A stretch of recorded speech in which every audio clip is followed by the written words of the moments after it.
Bienvenue sur le podcast qui vous donne de l'empowerment. Si vous êtes ici, ce n'est absolument pas par hasard. Je suis Laurita et ma mission est de vous guider vers une vie plus consciente, plus alignée et plus harmonieuse. Je vous diffuse chaque jour de l'inspiration et partage mes réflexions pour vous permettre d'incarner la personne que vous méritez d'être. Si ce podcast vous plaît, je vous invite à le partager, à le noter avec la note qui vous semble la plus juste et à vous abonner pour ne rien louper.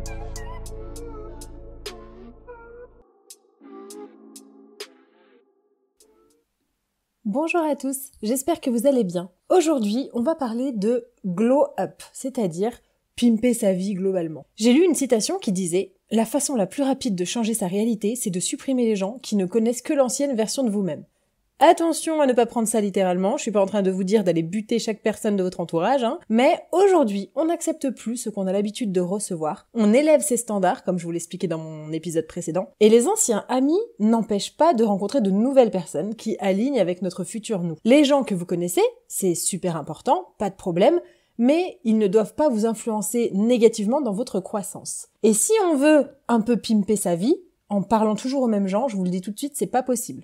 Donc, à travers cet épisode, je vais vous partager des réflexions que j'ai eues quand j'étais vraiment au bout du rouleau en me disant « Ok, je peux pas rester comme ça. Qu'est-ce qui va pas chez moi? Qu'est-ce qui cloche? Qu'est-ce que j'aimerais avoir? Et comment je vais faire pour m'améliorer dans différentes sphères de ma vie ?» Je ne sais pas vous, maybe mon cerveau marche différemment, mais quand je vois tout le monde faire quelque chose, je n'ai qu'une envie, c'est de sortir du lot. J'ai absolument pas envie d'être comme tout le monde. J'ai pas envie de me satisfaire de moyens, parce que je pense que je me dois l'excellence et je mérite le top. Et pour ça, je dois aussi donner le top. Donc aujourd'hui, c'est parti, on va glow up.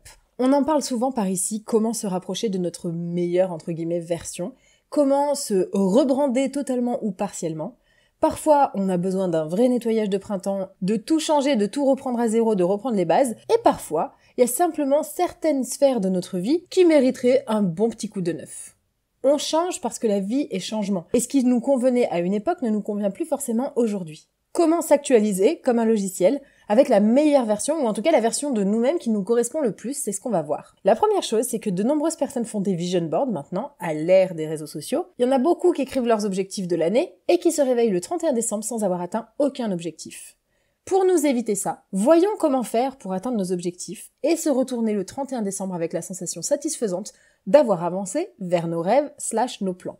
Pour commencer, on va faire un tour d'horizon de notre nous actuel, puis je vous donnerai 8 petites étapes à mettre en place maintenant et pour les mois à venir. Ne me remerciez pas. Première étape, mettez pause, filmez une vidéo pour votre vous dans un an, ou écrivez-vous un mot dans un an et scellez ça dans une petite boîte que vous ouvrirez le 31 décembre. Vous allez vous dire « Voilà, j'espère que tu en es là. Tes désirs aujourd'hui, c'était ça et j'espère que tu les as accomplis. » Vous allez voir, c'est hyper gratifiant. Ensuite, pour continuer notre tour d'horizon, on va parler de l'entourage, évidemment. Petite réflexion que je partage en ce moment. Une bouteille d'eau Evian coûte 1 € au supermarché, 3 € à la salle de sport, 7 € dans l'avion et je parie que vous mettriez toute votre fortune pour l'obtenir si vous étiez dans le désert depuis 2 jours.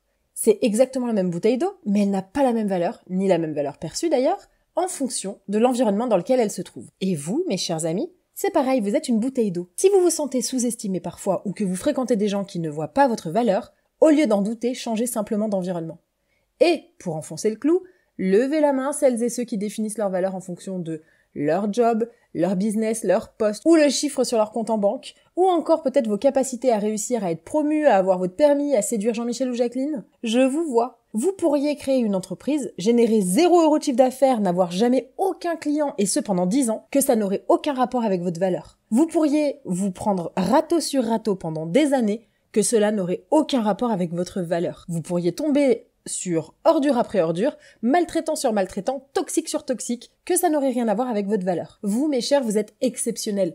Tous et toutes. Et vous avez quelque chose que personne d'autre sur cette planète n'a. Et il y a des millions de gens qui n'attendent qu'une chose, c'est de vous rencontrer et qui verront votre lumière. Mais pour les rencontrer, il faut savoir laisser partir ceux qui prennent la place pour rien. Traitez-vous comme les queens et les kings que vous êtes pour donner le ton aux autres. Comment on fait ça? On se demande, qui est-ce que j'ajoute à ma vie? Alors je vous le demande, qui est-ce que vous laissez entrer dans votre vie? Aujourd'hui, je pourrais dire que je me fiche de savoir si t'es gentil et fidèle. C'est pas parce que t'es sympa et fidèle que t'auras accès à moi pour autant. Tout le monde est sur son chemin de développement personnel et ça, je le respecte profondément. Mais aujourd'hui, j'ai tellement travaillé sur moi et j'ai assez de barrières et de standards élevés que si, par exemple, quelqu'un est insécure, pour moi, c'est un red flag pas permis dans ma vie parce que ça génère trop de jalousie, trop de jugement, etc. Ça c'est moi, mais peut-être que vous c'est autre chose. Moi, quelqu'un d'insécure, je me dis stop tout de suite. Peut-être que vous, quelqu'un de jaloux, c'est un no-go. Peut-être que vous, quelqu'un de en retard, c'est un no-go. Donc voici une étape concrète. Pour ça, va falloir être clairvoyant. Les gens insécures, les gens bordéliques, les gens qui sont en retard, etc., qui vous balancent des pics toutes les 3 secondes, ou bien les jaloux, c'est out. Maintenant, pourquoi les gens insécures pour moi c'est out? Parce qu'en fait je veux que tu t'aimes. Je veux des gens qui dans leur vie reconnaissent qu'ils sont cool. Et aussi que quand je fais un truc cool, ils me félicitent, mais ils savent aussi à quel point il y a beaucoup de choses dans le monde, il y a de l'abondance disponible pour tout le monde, et donc ils me laissent la place de continuer encore et m'encourager encore et m'offrir des opportunités parce qu'on a le même mindset d'abondance. Quand j'ai atteint les 2 millions d'écoutes sur cette plateforme, dans mon entourage, il y a eu 2 types de personnes. Ceux qui m'ont dit « Waouh, c'est incroyable, mais c'est ouf, tu te rends pas compte !» Oui, c'est cool, mais c'est pas incroyable.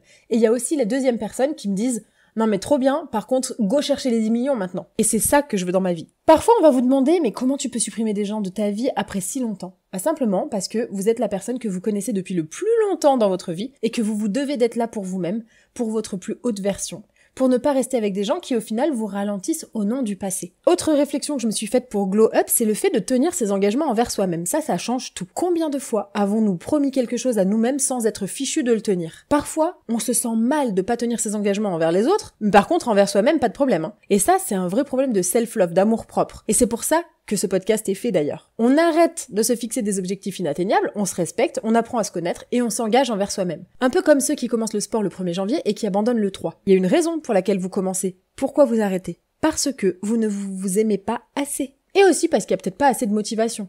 Même si moi, la motivation, j'y crois pas trop. Je pense plutôt que la discipline, c'est la clé. Si on vous disait, si tu ne vas pas au sport chaque jour, tu meurs, croyez-moi, vous iriez au sport chaque jour. Et c'est pareil pour tout. Si vous vous fixez un engagement, c'est pour le tenir. Donc considérez par exemple que vous allez mourir si vous ne le tenez pas.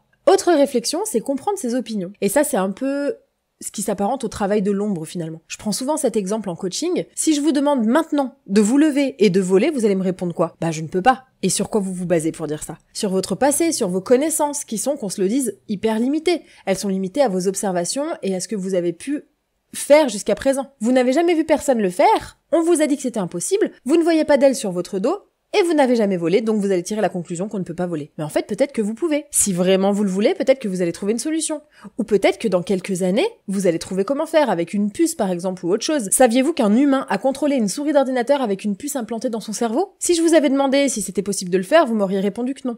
Donc pour se réinventer, on va partir du principe que chaque jour nouveau est notre premier jour de vie, avec évidemment toute la connaissance qu'on a emmagasinée jusqu'à présent, mais sans le négatif, sans a priori et sans opinion bien tranchée. Plus on en sait, plus on se rend compte qu'on ne sait rien finalement. Donc, pour Glow Up, on met un peu d'eau dans son vin et on ne se limite pas à cause des expériences passées parce qu'elles ne sont plus pertinentes aujourd'hui. Autre aspect du fait de Glow Up, c'est d'avoir plus d'argent. Et au-delà de avoir plus d'argent, c'est faire plus d'argent. Comment faire plus d'argent? Je connais beaucoup de monde qui me dit « Oui, j'aimerais être millionnaire. » Mais pourquoi? Comment? T'aimerais être millionnaire, mais grâce à quoi? Qu'est-ce que t'apportes au monde? Pourquoi les gens devraient te payer? Pourquoi tu devrais être millionnaire? Quelle est la valeur que t'apportes? Donc la question que je vous pose aujourd'hui, si vous voulez plus d'argent, c'est à quel point vous êtes influent. Combien de gens vous avez aidé aujourd'hui? Avec toutes les expériences que vous avez engendrées, qu'est-ce que vous pouvez apporter autour de vous? Toujours un petit passage pour vous rappeler que l'argent c'est ni bien ni mal, l'argent c'est juste de l'énergie. C'est de l'énergie et un concept humain qu'on a mis en place pour établir un certain système, mais si demain par exemple les banquiers décident que l'argent qu'on a dans une banque n'a plus aucune valeur, il n'aura plus aucune valeur. Et dans les vision boards, des gens en début d'année, parfois il y a cette idée de gagner plus d'argent. Mais une énergie, ça s'échange. On veut tous plus d'argent, mais en échange de quoi? Pourquoi l'argent devrait-il être attiré par nous? Je vous invite à vous tourner vers le Money Magnet. C'est un workshop de 2 heures, dispo dans les notes du podcast, pour complètement révolutionner votre pensée par rapport à l'argent. Ensuite, on va faire un petit coucou à Mel Robbins, qui a une théorie qui s'appelle Let Them, autrement dit laissez-les. Je vous raconte tout dans l'épisode sur arrêter de cogiter. On arrête de s'emparer des problèmes des autres. En gros, sa théorie, c'est de laisser les autres faire. Laisser les autres gérer, laisser les autres avancer dans leur développement personnel et les tolérer s'ils ont des névroses qu'ils n'arrivent pas à arrêter ou qu'ils n'ont peut-être pas envie d'arrêter. J'ai une personne de mon entourage qui a une histoire extrêmement difficile, extrêmement lourde et qui refuse d'aller consulter. Évidemment, en résulte du coup des comportements déviants, par exemple des pics de colère, des troubles du comportement alimentaire, etc. Et c'est dur pour moi de voir cette personne se détruire sans rien faire, mais finalement, est-ce que c'est mon rôle? Et est-ce que si cette personne trouve son équilibre comme ça, j'ai quelque chose à en dire? Qui suis-je pour juger? La clé pour être bien dans ses baskets, c'est d'essayer de ne contrôler que soi-même et non pas les autres. Et donc c'est surtout se focus sur soi et avoir une attitude disciplinée envers ses objectifs. Ensuite, ça passe évidemment par le fait de se pimper en apparence. Oui les amis, le glow up, ça passe aussi par le fait d'améliorer son physique. Et prochainement, je vous ferai un épisode justement sur un sujet qui s'en rapproche. Première chose, l'apparence physique est directement liée à comment on est guéri ou pas. Je vous jure, regardez les personnes en surpoids, c'est qu'elles ont un singe sur l'épaule, je vous en ai fait tout un épisode. Toutes les maladies, à mon sens, les maux, les douleurs physiques, etc., puisent leur source dans le psychologique. Parfois même, on a emmagasiné beaucoup de traumas et on est bouffi physiquement. Quand on guérit, on change de l'intérieur et l'extérieur inévitablement va changer. La dernière fois, j'ai regardé ma garde-robe et j'ai trouvé une jupe longue, plus du tout mon style. Et c'est pareil avec tout. Nos expressions, nos tics de langage, ça aussi ça peut se mettre à jour. Je vous le répète souvent, habillez-vous comme vous avez besoin et envie qu'on vous adresse la parole. Jusqu'à tard, je me suis habillée comme une teenager, même après avoir eu ma première fille. Votre apparence, c'est en partie votre personal branding dans la vie de tous les jours, votre avatar. Et votre apparence est aussi responsable de ce que les gens vont ressentir quand ils vont vous voir. Et cette apparence-là peut vous coller longtemps à la peau. Parfois, j'avais des périodes où je m'habillais comme un mec de cité, et je m'étonnais de pas être promue. Ben non, qu'on le veuille ou non, l'apparence joue un rôle dans les interactions sociales, et même, si on va plus loin, elle peut aider dans le succès. En anglais, on appelle ça le pretty privilege, c'est-à-dire le privilège d'être jolie. Donc on arrête de se cacher derrière le physique, c'est pas important, et on prend soin de son corps. Et on se rappelle que montre-moi à quoi tu ressembles et je te dirai quel est ton niveau de self-esteem. Manger correctement, se laver, se coiffer un minimum et s'habiller convenablement avec des vêtements qui sont propres et qui nous mettent en valeur, avec des couleurs qui matchent par exemple notre couleur de peau ou nos yeux, c'est déjà un bon début. Autre réflexion pour améliorer sa vie, pimper sa vie, glow up, c'est se demander comment je fais sentir l'autre. Je vous en ai parlé dans l'épisode sur le sac Chanel, comment l'autre se sent-il à mon contact. On se pose souvent la question inverse, mais comment vous faites sentir les gens autour de vous? Quel cadeau vous leur laissez? Si on part du principe que quand ils interagissent avec vous, vous leur donnez un cadeau et vice-versa. J'en ai parlé récemment, mais autant parfois on a l'impression que la personne nous a grave aimé, elle nous a apprécié et en fait on n'a pas de nouvelles. Surtout aux États-Unis d'ailleurs, par exemple, t'as l'impression que la personne elle est fan de toi et tu n'as plus jamais une seule nouvelle. Et ça marche aussi dans l'autre sens. C'est travailler sur sa clairvoyance. En ce moment, je fais un travail de fond là-dessus avec ma coach. Je vous en parlerai prochainement. Mais parfois, les gens nous adorent alors qu'on n'a pas fait grand-chose pour. Et parfois, on a même fait l'inverse. Et donc, dans ces cas-là, c'est une super étude de cas. Quels signaux ai-je envoyé pour que cette personne m'adore? Ou à l'inverse, et ça pareil, je vous en ai parlé dans le précédent épisode, qu'est-ce qui fait qu'on n'a pas eu le même niveau de connexion avec cette personne? Pourquoi moi j'ai l'impression d'avoir été hyper cool avec cette personne et cette personne me déteste? Parfois, pour des jobs par exemple, demander du feedback c'est hyper intéressant. Je vous donne un petit conseil. Une petite étape que vous pouvez mettre en place, c'est de créer un Google Form anonyme dans lequel vous posez des questions du type « Est-ce que tu penses que je suis plutôt féminine ou masculine ? Qu'est-ce que je pourrais améliorer selon toi ? Qu'est-ce que tu préfères chez moi ? etc. » Et vous l'envoyez à tous vos proches pour avoir leur avis sincère. Parfois, il y a des surprises et on n'imagine pas vraiment comment les autres nous perçoivent. Autre réflexion, c'est le fait de ne pas laisser sa peur nous maintenir au même endroit. Et si vous n'atteignez pas vos objectifs, ça devrait être votre moteur. Je trouve que le plus effrayant, c'est de regarder en arrière et de se dire « Ok, j'ai pas bougé d'un iota ». Il y a une citation qui dit « Ne vis pas 75 fois la même année et ne te réveille pas sur ton lit de mort avec l'impression de ne pas avoir bougé ». Certains n'ont pas de vision, pas de projet, ils sont dans le même job depuis toujours, dans le même appart, dans la même routine, même fréquentation de janvier à décembre, ils partent aux mêmes endroits en vacances et ça c'est parfaitement ok. Mais pour moi, personnellement, c'est pas une option parce que je vois la planète comme une multitude d'opportunités à explorer. Je pense même que lorsqu'on est dans une routine, rien n'empêche d'apprendre une nouvelle activité ou d'inclure d'autres choses dans sa routine. Et de se rendre par exemple à des conférences pour s'élever ou pimenter un peu sa vie, ça peut vraiment être game changer. Vous pouvez découvrir quelque chose auquel vous n'auriez jamais pensé. Souvent on a des peurs, peur de ne pas réussir, ou peur de réussir, peur d'être jugé, peur de manquer, peur de perdre des gens en route, etc. Et si mes plans fonctionnent? Et si pour une fois on se demandait, et si ça marche?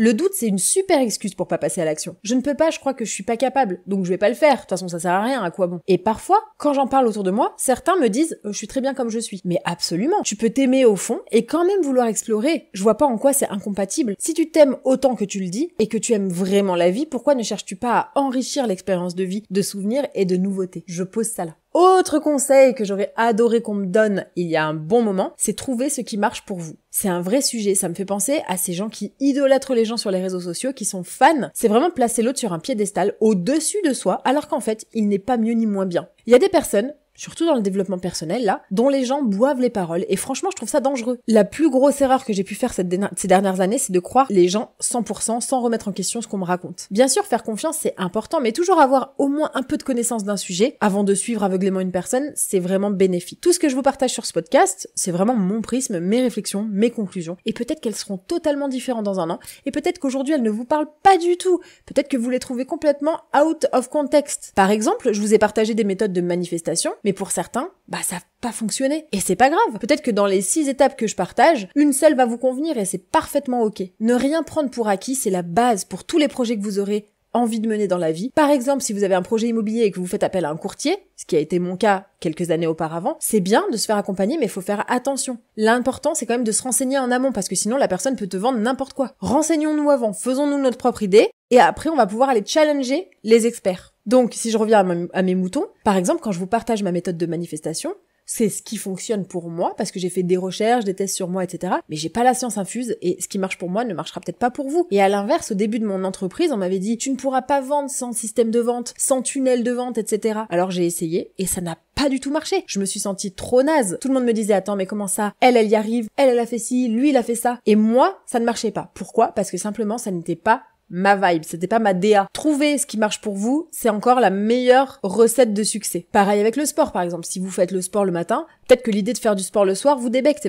Faites le sport le matin dans ce cas-là. Un peu comme le jeûne intermittent, par exemple. Autre réflexion que j'ai eue ces derniers temps, c'est devenez si bon qu'ils ne peuvent plus vous ignorer. Il faut accepter que parfois, des situations sont inconfortables. Parfois, il faut apprécier être dans l'inconfort, et ça vient aussi en le faisant au maximum. Plus tu vas être dans l'inconfort, plus tu vas te trouver du confort dans l'inconfort. Ayons le courage d'être débutant à quelque chose. Pour devenir ce que vous n'avez jamais été, faites ce que vous n'avez jamais fait. Jay-Z a donné un speech au Grammy dernièrement en disant: ne vous arrêtez pas tant que vous ne leur avez pas montré que vous êtes le numéro 1, que vous êtes la référence. Et c'est un super conseil, pas pour les autres en fait. Au fond, c'est à soi-même. Montrez-vous à vous-même que vous êtes le numéro 1. Pour s'améliorer, comme je vous le disais tout à l'heure, quand j'étais au bout du rouleau, je me suis dit, mais quels sont les non-sens de ma journée? C'est un truc que je fais depuis 2024. Je me demande à chaque fin de journée, qu'est-ce que j'aurais pu faire mieux dans ma journée? Ou par exemple, qu'est-ce que j'aurais pu faire de différent qui m'aurait rapproché de mes buts? J'ai lu un truc passer, c'est angoissant. Si tu passes 3 heures par jour sur Instagram, t'as perdu 9 ans de ta vie à la fin de ta vie. Terrible, terrible. Exemple, j'ai passé une demi-heure à scroller sur TikTok pour trouver des produits pour les cheveux bouclés. Ça ne m'a servi à rien. Bon pas grave, au final j'ai passé un bon moment, mais vraiment, ça va pas servir mes objectifs long terme, donc j'arrête ça et demain je reproduis pas la même bêtise. Vous pouvez également faire une liste, dans votre téléphone par exemple, de toutes les choses qui justement vous ont fait vous sentir bien dans cette journée. Par exemple, j'ai pris un matcha, j'ai appelé une amie, j'ai écouté un TED Talk, etc., etc. Et tout ça, vous le gardez bien précieusement parce qu'un jour où vous vous sentirez vraiment down, vous aurez une liste de choses que vous savez qui vous feront du bien. Comme je vous le disais tout à l'heure avec le fait d'idolâtrer les gens, je pense que c'est important de débattre. Je vous ai déjà dit à quel point, pour moi, débattre, c'est pas vraiment mon truc. J'ai jamais vu quelqu'un changer d'avis à la fin d'un débat. Par contre, demandez l'opinion sincère des gens qui vous entourent en leur faisant ce que j'appelle des imagines, ça c'est mon spécial. Tous mes proches pourraient vous le dire, c'est mon truc. Je les mets dans une situation hypothétique et j'écoute leurs avis. Ça permet d'élever le débat et ça me sert aussi à ouvrir mon esprit. Il y a un jeu de société qui s'appelle Scrupule, idéal pour une soirée entre amis. En gros, ce sont des questions. Vos proches ont tous une réponse dans la main. Oui, non, ou bien cela dépend. Et vous devez poser la question piochée à votre proche qui répondrait le plus probablement la réponse que vous souhaitez, que vous avez dans la main sans savoir ce qu'il a dans la main. Bref. En gros, ça met les gens dans des situations hyper inconfortables et assez cocasses. Typiquement, ta fille de 15 ans a laissé son journal intime sur son bureau. Tu es seule dans l'appartement. Est-ce que tu le lis? Oui, non, cela dépend. Et là, vous allez voir ce que les gens pensent. Ça donne une super belle idée de l'éventail des possibles. Et ça prouve aussi que rien n'est tout blanc ou tout noir. Perso, j'adore la diversité des réponses. Et ça peut être le cas sur plein de sujets, la jalousie, le secret, la nutrition, la confiance, le fait de se remettre d'une rupture, ça pose plein de questions et ça permet d'avoir des prismes différents. Je suis évidemment obligée de parler des médias en parlant du fait de glow up. J'ai bossé 10 ans dans la com et dans le marketing, donc croyez-moi, les médias, ça me connaît. J'adore et je pense que ça peut être des outils très puissants, comme les réseaux sociaux d'ailleurs, que certains diabolisent alors qu'en fait, c'est comme tout. La façon dont tu l'utilises rend la chose néfaste et dangereuse ou pas. Si je te donne un marteau et que je t'écrase le doigt avec, oui, c'est dangereux. Par contre, si je te donne un marteau pour que tu construises une cabane pour t'abriter cette nuit et te protéger des jaguars, là, c'est pas la même ambiance. Donc les médias, globalement, ça peut avoir du bon, encore faut-il bien les choisir et ne pas consommer n'importe quoi. Mais genre les masses médias, type TF1, BFM TV et j'en passe, perso, je suis pas très fan. Je trouve qu'ils martèlent un sujet jusqu'à plus soif, jusqu'à ce qu'un autre sujet fasse l'actu, mais c'est absolument pas représentatif de la réalité. Et il y a toujours 2 versions, voire plus d'une histoire, et avec les médias, on en a souvent qu'une seule. Donc pour se réinventer, j'ai envie de vous proposer de diversifier nos sources de médias. On questionne tout ce qu'on nous dit. Écoutez des podcasts, je sais pas moi, France Inter, lisez des journaux engagés d'un côté et puis de l'autre. Pour glow up, l'important c'est aussi de chercher des avis de gens experts. Ça pour moi, ça a vraiment été quelque chose qui a changé le game, de fréquenter des gens experts dans des domaines auxquels je ne connaissais rien et qui m'intéressaient. Les livres, c'est très cool, mais c'est théorique, donc pas forcément adapté pile poil à ta situation. Par contre, booker 1 heure de call avec un expert comptable ou avec un avocat d'immigration, avec un investisseur immobilier ou avec un mentor juste parce qu'ils sont dans le concret et que tu peux leur parler de ta situation spécifique, ça peut révolutionner ta vie. C'est un truc, j'en parlais avec une amie qui voulait investir dans l'immobilier et qui me disait « Non mais moi j'y connais rien ». Mais personne n'y connaît rien avant d'y connaître quelque chose. Soit par la force des choses, parce que nos parents nous apprennent, soit parce qu'on se renseigne. Mais vous le savez, les gens veulent changer, mais peu de gens veulent changer. C'est-à-dire que peu veulent mettre des efforts nécessaires pour changer. J'en parle plus longuement dans l'épisode qui s'appelle la motivation. La flemme, c'est un problème de gens privilégiés. Mettre de l'effort pour quelque chose, c'est normal. On se donne chaud, rien n'arrive tout cul dans la bouche. Et pour avoir des informations, il va falloir aller les chercher. Autre réflexion, c'est le fait d'arrêter de penser aux autres. Parfois, on est obsédé par quelqu'un ou on pense à quelqu'un parce qu'on imagine ce qu'on obtiendrait d'être associé à cette personne. Si par exemple, vous voulez séduire un homme, vous vous dites, en fait, il est attirant et donc du coup, si vous êtes aimé par lui, ça veut dire que vous êtes attirante également. Peut-être que vous avez envie d'être amie avec cette dame parce que le fait qu'elle vous accepte, ça va vous donner de la confiance en vous. On n'est pas, entre guillemets, obsédé ou attiré par une personne parfois, mais simplement par les qualités qu'il ou elle représente parce que ça nous rappelle ce dont on manque. On ne veut pas être avec eux parfois, on aimerait même être eux. Et j'utilise ça beaucoup dans mon self-développement. Avant, j'étais hyper jalouse et je me suis rendu compte qu'en fait, la jalousie, c'est vraiment une boussole. C'est ce que je veux. C'est mon cerveau qui me montre ce que je veux avoir. C'est un indice de ce qui me plaît et ce que je veux pour moi-même. Donc, au lieu de stopper la jalousie, ou de trouver cette personne trop bien X ou Y, trop bien vêtue, trop bien en société, trop belle, trop ci, trop ça, peut-être qu'on pourrait adopter cette qualité nous-mêmes parce qu'elle est désirable pour une raison et qu'elle aligne avec la future version de nous-mêmes. Quand on pense aux autres, quand on pense à quelqu'un, généralement c'est que cette personne nous fascine d'une façon ou d'une autre. Si elle nous fascine, ça veut dire que ce qu'elle a, nous l'avons en nous, ça nous attire, mais on n'arrive pas encore à le développer. Donc ça peut être aussi une source d'amélioration. C'est vraiment important d'utiliser la jalousie comme un outil de développement personnel.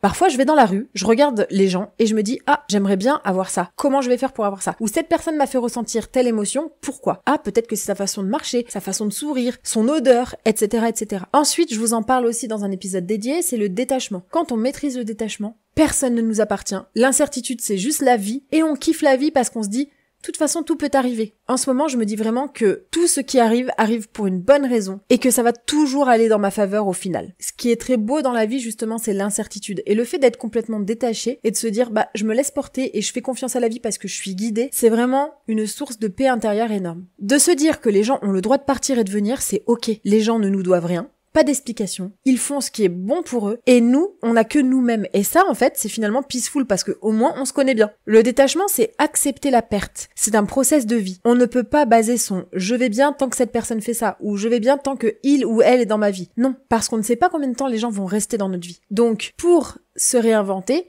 et arrêter d'être needy, arrêter d'être attaché comme pas possible aux gens parce que ça fait fuir. On doit incorporer dans notre vie, ok, moi je profite des gens le temps qu'ils sont là dans ma vie. Mais s'ils partent, si ça se termine, c'est pas grave. On est reconnaissant que ça se soit passé. Chaque perte nous emmène vers une opportunité et nous permet de grandir. Et le détachement, c'est pas ne rien en avoir à faire, c'est juste préserver sa paix intérieure, laisser les autres contrôler leur vie, ne pas les manipuler, ne pas leur prouver notre valeur. On peut contrôler nos choix et on peut devenir qui on veut sans avoir besoin de cette personne dans notre vie. On peut avoir envie, mais le besoin, ça tue vraiment le détachement. Ensuite, forcément, je suis obligée de faire un passage sur la famille, dans l'idée de glow up. Tu n'es pas la famille si tu me manques de respect. Tu ne représentes aucune valeur et aucun amour de ce que la famille est si tu me manques de respect. Pourquoi tu voudrais accéder à ma vie si tu n'es pas capable d'agir comme tel? Si tu n'es pas capable d'agir correctement? Si tu peux pas faire le strict minimum, pourquoi je t'accepterais dans ma vie? Parfois, on a peur de fixer nos standards par rapport à notre famille, on a peur d'être seul et on a peur de blesser. Quand on rejette quelqu'un qui ne nous accepte pas, qu'est-ce qu'on fait? On envoie le message à l'univers, c'est « j'ai tout l'amour en moi, j'ai pas besoin d'accepter ce traitement minimum. J'attire les gens qui sont pleins d'amour. » Alors que si vous acceptez une famille toxique, une mère toxique, un père toxique, que vous vous dites « en fait c'est la famille, c'est sacré », qu'est-ce que vous envoyez comme message? Vous envoyez « pas de problème, les gens peuvent me marcher dessus complètement,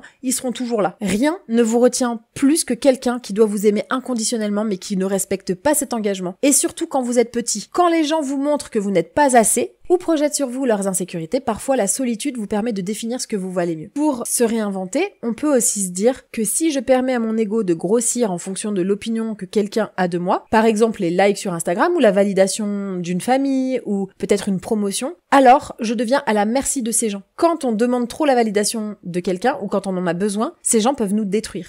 Je pense que ce qui est important, c'est finalement de travailler sur soi, de focus sur les parties de nous qu'on doit travailler, celles qu'on doit justement accepter et de faire le travail de l'ombre. C'est le seul moyen d'aider les autres après, d'avoir un impact positif dans le monde. Vous n'aiderez personne si vous êtes au bout du rouleau. Pour se réinventer, comme je vous le disais tout à l'heure, demandez-vous comment vous faites sentir les gens, et ça passe par plein de petits détails, comme par exemple le fait d'arrêter d'être en retard. Être ponctuel, ça montre à quel point vous respectez l'énergie et le temps des autres. Il y a rien de plus agaçant qu'une personne en retard. Ça montre à quel point cette personne nous croit acquis et ne nous respecte pas du tout. Je vous en ai déjà parlé, j'ai déjà coupé les ponts avec une amie parce qu'elle avait constamment 30 minutes à 2 heures de retard. C'est insupportable. Toi, tu fais l'effort d'être à l'heure, et l'autre, impunément, se pointe avec 15 minutes de retard. 15 minutes qui, soit dit en passant, auraient pu servir à d'autres ou à toi-même. Perso, je suis complètement repoussée par les gens en retard, et je pense que si jamais j'essaie de ne pas être en retard, c'est parce que je veux aussi que l'autre, à mon contact, se sente comme quelqu'un d'important. J'aime pas qu'on me fasse attendre, donc je vais pas le faire aux autres. Lead by example, comme on dit. Et enfin, on arrête les drama queens. On arrête et de fréquenter des drama queens, et on arrête d'en être un ou une.